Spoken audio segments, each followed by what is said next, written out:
Hello everyone, welcome to the session. आज हम discuss करने जा रहे हैं ग्रेड 7th साइंस की book chapter number 1 nutrition in plants. तो चलिए इस चैप्टर को डिटेल में समझते हैं। ग्रेड 6th में आपने पढ़ा था कि हम सब जीव जंतुओं के लिए फूड कितना ज़रूरी है, लिविंग ऑर्गेनिजम्स के लिए। तो जो हम फूड खाते हैं उसमें बहुत सारे इंपॉर्टेंट पदार्थ होते हैं जिसे हम इंग्लिश में कंपोनेंट्स बोलते हैं। कार्बोहाइड्रेट्स, फैट्स, प्रोटीन्स, विटामिन्स और मिनरल्स भी होते हैं। ये सब मिलके हमारी बॉडी की जो रिक्वायरमेंट है, ज़रूरतें हैं, उनको पूरा करते हैं, हमें ज़रूरी पौष्टिक तत्व देते हैं। और ये जब हमारी रिक्वायरमेंट को पूरा करते हैं, हमें हेल्दी रखते हैं, तो हम कह सकते हैं इन सबको न्यूट्रिएंट्स। तो न्यूट्रिएंट्स से वर्ड निकला है न्यूट्रिशन। न्यूट्रिएंट्स हो गए जो ये सब पदार्थ हमें देते हैं, कंपोनेंट्स हैं जो खाने के हमें देते हैं। तो आखिरकार न्यूट्रिशन क्या है? न्यूट्रिशन वो प्रोसेस है, वो जरिया है जिससे आप ज़रूरी सामान जो है वो खाने से लेते हैं और अपनी बॉडी में एब्जॉर्ब करते हैं। कहने का मतलब फूड से इम्पोर्टेंट चीज़ें ऑब्टेन कर ऑर्गेनिजम्स अपने यूज़ में लेकर आते हैं, अपनी बॉडी के यूज़ में लेकर आते हैं। तो वो जो प्रोसेस होता है उसको हम न्यूट्रिशन बोलते हैं। जैसे केक बनाने की प्रोसेस को हम बेकिंग बोलते हैं, फाइनली जो केक बन के आता है उसका अलग अलग नाम दिया जाता है, वैसे ही प्रोसेस न्यूट्रिशन होता है। तो जो न्यूट्रिशनल हैबिट्स हैं वो सब जीव जंतुओं की सेम नहीं है। कोई किसी तरीके से खाना पाता है और उसे एब्जॉर्ब करता है, कोई किसी और तरीके से खाना पाकर उसे एब्जॉर्ब करता है। तो चलिए आज हम ये समझते हैं कि फूड हैबिट्स के बेसिस पे जो न्यूट्रिशन है, जिस तरीके से खाने को एब्जॉर्ब किया जाता है, यूटिलाइज किया जाता है बॉडी के लिए, उसके दो जरिए होते हैं, दो टाइप्स होते हैं। पहला ऑटोट्रॉफिक और सेकंड होता है हेटेरोट्रॉफिक न्यूट्रिशन। तो सबसे पहले हम पढ़ेंगे ऑटोट्रॉफिक न्यूट्रिशन के बारे में। ऑटो से नाम आपको समझ में आता है जो खुद में ही सेल्फ सफिशिएंट हो। तो वो जीव जंतु जो अपना खाना खुद बनाते हैं, एक सिंपलर फॉर्म में बनाते हैं खाना, उनको हम ऑटोट्रॉप्स बोलते हैं। ऑटोमेटिक मोड पे वो चलते हैं, ऐसे आप याद कर सकते हैं। तो इसीलिए वो खुद मैनेज करते हैं, तो इस टाइप के न्यूट्रिशन को हम ऑटोट्रॉफिक न्यूट्रिशन बोलते हैं। एग्जाम्पल के तौर पे सारे ग्रीन प्लांट्स आ गए। कुछ बैक्टीरिया भी होते हैं जो ऑटोट्रॉप्स होते हैं, या उनको हम कह सकते हैं प्रोड्यूसर्स होते हैं, खुद अपना खाना बनाते हैं। आपकी बुक में एक बहुत इंपॉर्टेंट चीज बताई गई है कि यूग्लेना एक ऑर्गेनिज्म है जो दो टाइप की किस्में दिखाता है न्यूट्रिशन की। वो ऑटोट्रॉपिक भी एक्ट करता है, खुद से भी अपना खाना बनाकर एब्जॉर्ब कर लेता है, और दूसरों पे भी निर्भर करता है, दूसरे प्लांट्स और एनिमल्स पे। तो उसे हम बोलते हैं हेटेरोट्रॉफिक न्यूट्रिशन। अब बात करते हैं प्लांट्स की, वो खुद का खाना कैसे बनाते हैं। उसके लिए एक प्रोसेस है जिसे हम कहते हैं फोटोसिंथेसिस। फोटो का मतलब होता है लाइट और सिंथेसिस का मतलब होता है तैयार करना, टू प्रिपेयर। तो जो प्लांट्स के अंदर लीव्स होती हैं उनको हम फूड फैक्ट्री बोलते हैं प्लांट्स की, क्योंकि वहीं पे खाना तैयार किया जाता है पूरे प्लांट का। लीव्स जो हैं उनके अंदर ग्रीन जो कलर होता है वो देने वाला एक पिगमेंट होता है जिसे हम क्लोरोफिल बोलते हैं। वो क्लोरोफिल बहुत जरूरी होता है क्योंकि वही वो पदार्थ है जो सन से एनर्जी एब्जॉर्ब करता है और उसके बाद उसको खाने में तब्दील करता है। तो होता क्या है, जब सन से एनर्जी मिलती है उस लीव को या प्लांट की लीव्स को, तो वो कार्बन डाइऑक्साइड जो हवा में होती है और वाटर जो वो सॉइल से खींचता है उसको तब्दील कर देता है कार्बोहाइड्रेट में। एक तरीके का खाना होता है उसका, जिसको हम ग्लूकोज लिखते हैं, और ऑक्सीजन के अंदर। तो आप ये सोचिए प्लांट्स कितने जरूरी हैं कि वो कार्बन डाइऑक्साइड यूज करके अपना खाना बना रहे हैं और ऑक्सीजन हम लोगों के लिए रिलीज कर रहे हैं। तो फोटोसिंथेसिस के लिए एक इम्पॉर्टेंट क्वेश्चन आपको आ सकता है कि ये क्या है और इसका फॉर्मूला क्या है, वो मैं आपको बता देती हूँ।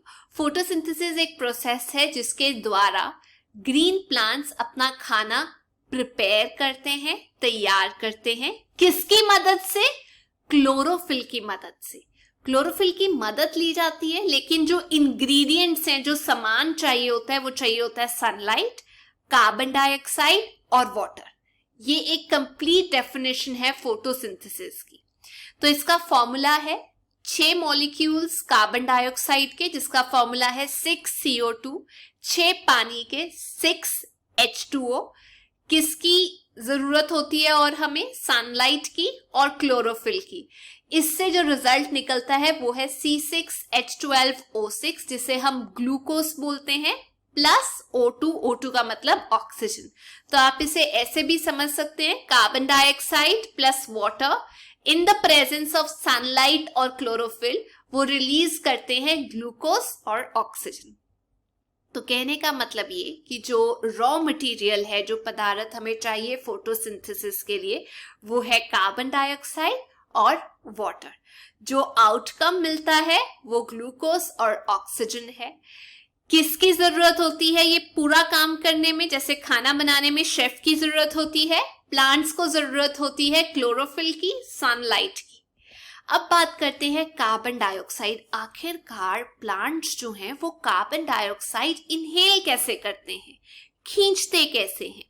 हम इंसानों के पास नोज होता है जिससे हम ऑक्सीजन अंदर लेते हैं, वैसे ही जो लीव्स होती हैं उनके अंदर छोटे छोटे स्ट्रक्चर्स प्रेजेंट होते हैं, आप डायग्राम में देख सकते हैं, जिनको हम बोलते हैं स्टोमेटा।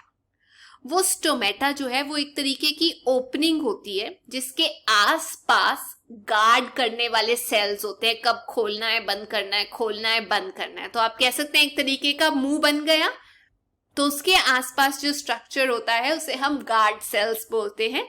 और जो कार्बन डाइऑक्साइड ली जाती है वो इन छोटे छोटे पोर्स के द्वारा ली जाती है जो लीव्स पे प्रेजेंट होती है। अब बात करते हैं पानी और मिनरल्स कहाँ से मिलते हैं प्लांट्स को। जो पानी है और जो इम्पोर्टेंट पदार्थ हैं, मिनरल्स हैं, वो प्लांट्स की जो जड़ें हैं, रूट्स हैं, वो सॉइल से खींचती हैं और फिर वो ऊपर जाते हैं प्लांट में। एक टिश्यू होता है जाइलम टिश्यू, जिसके बारे में हम पढ़ेंगे 11 चैप्टर में। उसके जरिए ये ऊपर की तरफ को सारा का सारा पानी और मिनरल्स खींच लेते हैं ताकि फूड तैयार हो। सनलाइट का हमें पता है, अर्थ के ऊपर जो मेन सोर्स ऑफ एनर्जी है वो सन है। सारे लिविंग ऑर्गेनिजम्स को एनर्जी सन से मिलती है। तो फोटोसिंथेसिस के दौरान भी जो लाइट एनर्जी है वो सन से मिलती है और इस लाइट एनर्जी को तब्दील किया जाता है केमिकल एनर्जी के अंदर ताकि खाना बनाया जा सके। तो चलिए, अब आपके दिमाग में एक क्वेश्चन आया होगा कि मैम क्लोरोफिल ठीक है, जो ग्रीन कलर का पिगमेंट होता है लीव्स के अंदर, जो सनलाइट पकड़ के खाना बनाता है, लेकिन हमने ऐसे बहुत सारे प्लांट्स देखे हैं जिनके पत्ते ग्रीन कलर के नहीं होते। तो इट्स ओके, हो सकता है उनमें क्लोरोफिल हो, लेकिन कोई और एडिशनल पिगमेंट, और कोई पिगमेंट भी तो हो सकता है ना क्लोरोफिल के अलावा। कुदरत का करिश्मा हो ही सकता है जिसकी वजह से उनकी जो लीव्स हैं वो अलग कलर की होती हैं। जैसे आप देख सकते हैं कोलियस की जो लीव्स हैं वो रेड कलर की हैं, जो रेड कैबेज है उसकी जो लीव्स हैं, पत्ते हैं, वो पर्पल कलर के हैं। तो खाना तो इनमें फिर भी बनता है क्योंकि क्लोरोफिल होता है ग्रीन कलर का पिगमेंट, लेकिन कोई और पिगमेंट और ज्यादा मात्रा में पाया जाता है, इसीलिए हम कह सकते हैं कि इनका जो कलर है वो डिफरेंट तरीके का आ जाता है। तो फोटोसिंथेसिस एक अनोखा प्रोसेस है, जरिया है, जिसके द्वारा लिविंग ऑर्गेनिजम्स डायरेक्टली या इनडायरेक्टली अपना खाना प्रिपेयर करते हैं, और वो किसके जरिए किया जाता है? प्लांट्स के जरिए। अब हम बात करते हैं क्या क्या प्रोडक्ट्स होते हैं फोटोसिंथेसिस के, जो हमने रिएक्शन पढ़ा था। एक मैंने आपको बताया था ऑक्सीजन गैस रिलीज होती है, और सेकंड ग्लूकोज बनता है as a product of photosynthesis. तो ये जो है ग्लूकोज, उसको कन्वर्ट कर दिया जाता है फिर स्टार्च के अंदर, मतलब खाना बनता है। जो हमें ग्रेन्स मिलते हैं जैसे व्हीट हो गया, मेज हो गया, राइस हो गया, उसकी फॉर्म में स्टोर किया जाता है। तो एक तरीके का ये कार्बोहाइड्रेट होता है। तो ग्लूकोज पहले बनता है, फिर ग्लूकोज को डिफरेंट फॉर्म के फूड में कन्वर्ट कर दिया जाता है जिसे हम स्टार्च बोलते हैं। अब चलते हैं हम सेकेंड मोड ऑफ न्यूट्रिशन पे, जो इंसान, जो जीव जंतु, जो प्लांट्स अपना खाना खुद नहीं तैयार कर सकते, आलसी होते हैं, दूसरों पे डिपेंड करते हैं, उस मोड ऑफ न्यूट्रिशन को हम हेट्रोट्रॉफिक न्यूट्रिशन बोलते हैं। तो इस न्यूट्रिशन में जो एनिमल्स हैं और जो प्लांट्स हैं वो हेट्रोट्रॉफ्स कहलाए जाते हैं, जिनको हम बोलते हैं कंज्यूमर्स। ऐसा जरूरी नहीं है कि सब प्लांट्स अपना खाना खुद प्रिपेयर करते हैं।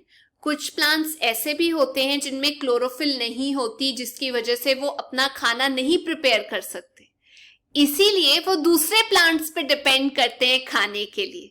तो ऐसे प्लांट्स को हम बोल देते हैं हेट्रोट्रॉफिक प्लांट्स। ये ध्यान रखिए, सब प्लांट्स अपना खाना नहीं प्रिपेयर कर सकते।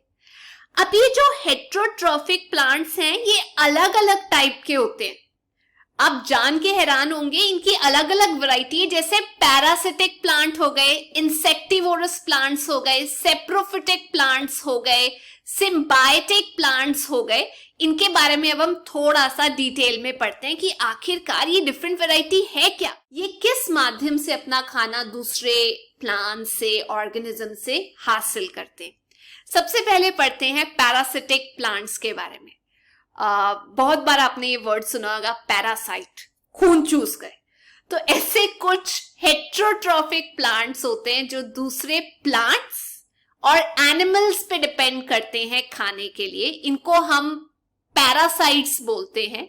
और जिन प्लांट्स पे ये डिपेंड करते हैं उस प्लांट को हम होस्ट प्लांट बोलते हैं।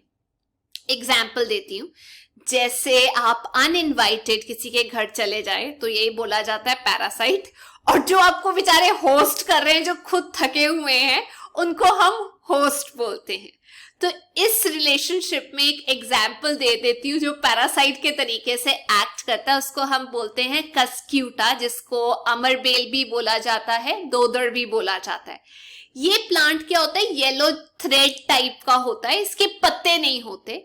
तो ये प्लांट्स और ट्रीज के ऊपर एक जाला बना लेता है, और जिसके ऊपर ये जाला बनाता है उसको हम होस्ट प्लांट बोलते हैं। तो ये क्या करता है, धीरे धीरे होस्ट प्लांट को पूरा अच्छे से कवर कर लेता है। अगर हम कस्क्यूटा की बात करें तो ये पूरा प्लांट को कवर करके खुद पैरासाइट और उसको होस्ट बना देता है, और उस होस्ट से न्यूट्रिएंट्स डिराइव करता है। तो इस तरीके का जो रिलेशनशिप होता है उसे हम पैरासिटिक न्यूट्रिशन बोलते हैं, कस्क्यूटा से याद रखना। सेकंड है इंसेक्टिवोरस प्लांट्स। इंसेक्टिवोरस तो सिंपल है, जो इंसेक्ट्स खाते हैं।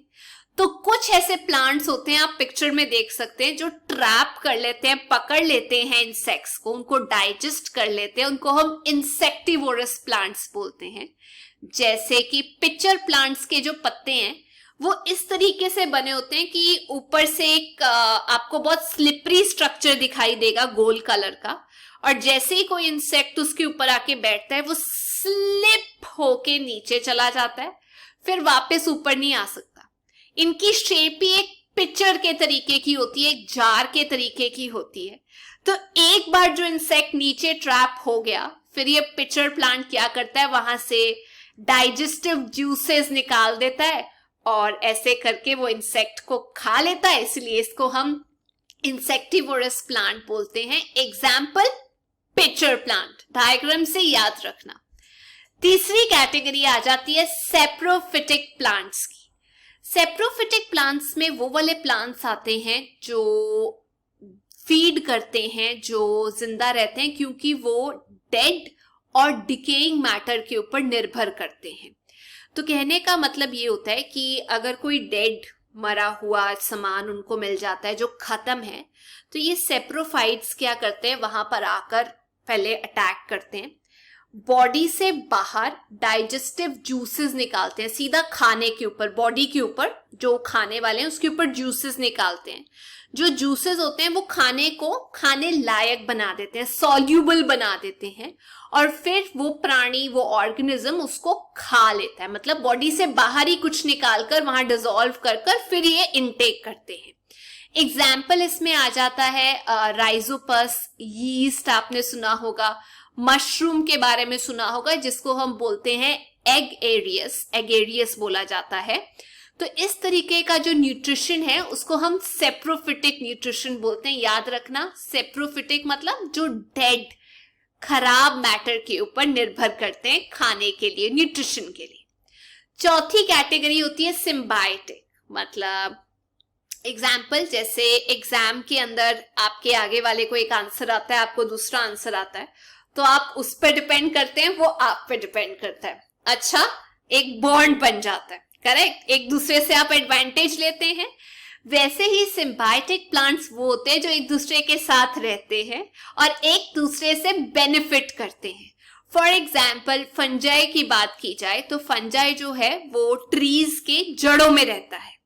इससे क्या होता है, उसको शेल्टर मिलता है, प्रोटेक्शन मिलती है ट्रीज से, और साथ ही साथ न्यूट्रिशन भी ट्रीज से मिलता है। और उसके बदले में वो क्या करते हैं, पेड़ों को नीचे सॉइल से मिनरल्स और वाटर को एब्जॉर्ब करके देते हैं।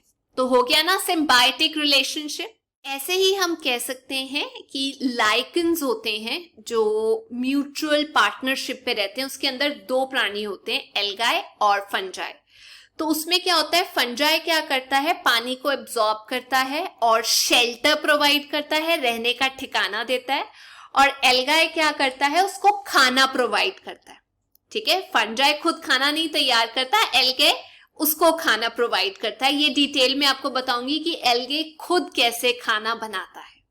तो बुक में आपको एक एक्टिविटी दी हुई है, काम करने को दिया हुआ है। जैसे एक ब्रेड का स्लाइस ले लो, एक ग्लास ले लो। आपने देखा ही होगा, ब्रेड का स्लाइस अगर खराब हो जाता है तो उसके ऊपर कॉटन जैसा white colour, brown, green colour का जो स्ट्रक्चर आ जाता है, वो अगर आप ध्यान से देखें तो वो सेप्रोफिटिक प्लांट्स होते हैं। वो न्यूट्रिशन लेते हैं जो डिकेइंग ब्रेड है। अच्छा, लास्ट चीज की सॉइल में तो जो न्यूट्रिएंट्स हैं वो खत्म हो जाते हैं जब प्लांट्स ले लेते हैं। तो ये वापस कैसे आते हैं सॉइल के अंदर, मतलब जो न्यूट्रिएंट सॉइल में खत्म हो जाते हैं वो वापस कैसे आ जाते हैं। तो प्लांट्स जो हैं वो पानी, मिनरल्स और काफी इंपॉर्टेंट न्यूट्रिएंट्स जो हैं वो सॉइल से, मिट्टी से एब्जॉर्ब करते हैं अपने रूट्स के जरिए। तो इसीलिए बहुत जरूरी है कि जहां प्लांट्स उगाए जाएं वहां सॉइल फर्टाइल हो। एक तो प्लांट्स ग्रो करते हैं और वो सॉइल को पकड़ के रखते हैं जिससे सॉइल इरोजन नहीं आता। तो फार्मर्स इसीलिए टाइम टू टाइम खादें, मेन्योर या फर्टिलाइजर्स जो हैं वो डालते रहते हैं ताकि जो न्यूट्रिशनल वैल्यू है सॉइल की वो बरकरार रहे। फॉरेस्ट में इस सब की जरूरत इसलिए नहीं पड़ती, कोई फर्टिलाइजर्स डालने नहीं जाता, खाद डालने इसलिए नहीं जाता कि जो पत्ते झड़ के गिरते हैं फॉरेस्ट में वो डिके हो जाते हैं, एनिमल्स जब मरते हैं वो डिके हो जाते हैं और उसकी वजह से जो सॉइल है वो वापस से न्यूट्रिएंट्स वाली हो जाती है, उसमें इंपॉर्टेंट पदार्थ जो हैं वो वापस से आ जाते हैं। तो यही फर्क है फील्ड और फॉरेस्ट के बीच में। अब बात करते हैं सेल्स की। हमें पता है जो बिल्डिंग्स हैं वो ब्रिक्स की बनी होती हैं, वैसे ही जो बॉडीज हैं लिविंग ऑर्गेनिजम्स की वो टाइनी यूनिट्स की बनी होती हैं जिनको हम सेल्स बोलते हैं। आप इन सेल्स को माइक्रोस्कोप के नीचे देख सकते हो। कुछ ऑर्गेनिजम्स जो हैं वो सिर्फ एक सेल के बने होते हैं, उन्हें हम यूनिसेलुलर ऑर्गेनिजम्स बोलते हैं। सेल की जो आउटर कवरिंग होती है वो एक थिन मेम्ब्रेन की बनी होती है जिसको हम सेल मेम्ब्रेन बोलते हैं। उसके अंदर कहीं पे भी लोकेटेड हो सकता है एक न्यूक्लियस जो एक स्फेरिकल स्ट्रक्चर होता है, और न्यूक्लियस और मेम्ब्रेन के बीच में होता है एक जेली लाइक सब्सटेंस जिसे हम बोलते हैं साइटोप्लाज्म। तो इतनी इंफॉर्मेशन थी सेल के बारे में। एक लास्ट इंपॉर्टेंट चीज मैंने आपको बतानी थी। कुछ इंपॉर्टेंट प्लांट्स होते हैं जिसे हम लेग्यूमिनस प्लांट्स बोलते हैं, खास तौर पे जैसे दालें हो गई। तो लेग्यूमिनस प्लांट्स की जो जड़ें हैं आप डायग्राम में देख सकते हो, उस पे नॉट्स हैं, गांठें बनी होती हैं। वहां पर एक्चुअली राइजोबियम करके एक बैक्टीरिया रह रहा होता है जो खुद इतना एक्टिव होता है कि वो एटमॉस्फेयर से नाइट्रोजन एब्जॉर्ब कर लेता है प्लांट्स के लिए, और इन रिटर्न जो प्लांट्स हैं वो उसको शेल्टर प्रोवाइड करते हैं। तो हम ये कह सकते हैं दोनों एक कॉर्डियल रिलेशनशिप में रहते हैं। तो ये थी आज की क्लास। ये लास्ट पॉइंट बहुत ज्यादा इंपॉर्टेंट है। जाने से पहले मैं आप लोगों से 2 क्वेश्चंस पूछना चाहती हूँ। पहला क्वेश्चन ये है कि आप लोगों को ये बताना है कि कौन से 2 मोड्स हैं न्यूट्रिशन के। और सेकंड क्वेश्चन ये है कि जब हमारे पास प्लांट्स जो हैं वो कार्बन डाइऑक्साइड और वाटर यूज करते हैं सनलाइट और क्लोरोफिल की प्रेजेंस में, तो एंड रिजल्ट क्या आता है। तो इन 2 क्वेश्चंस का आंसर आप कमेंट सेक्शन में जरूर दीजिएगा। अब हम नेक्स्ट क्लास में मिलेंगे, बट अगर आपको ये क्लास अच्छा लगा, please make sure you like, share and subscribe. Till then, take care, bye bye.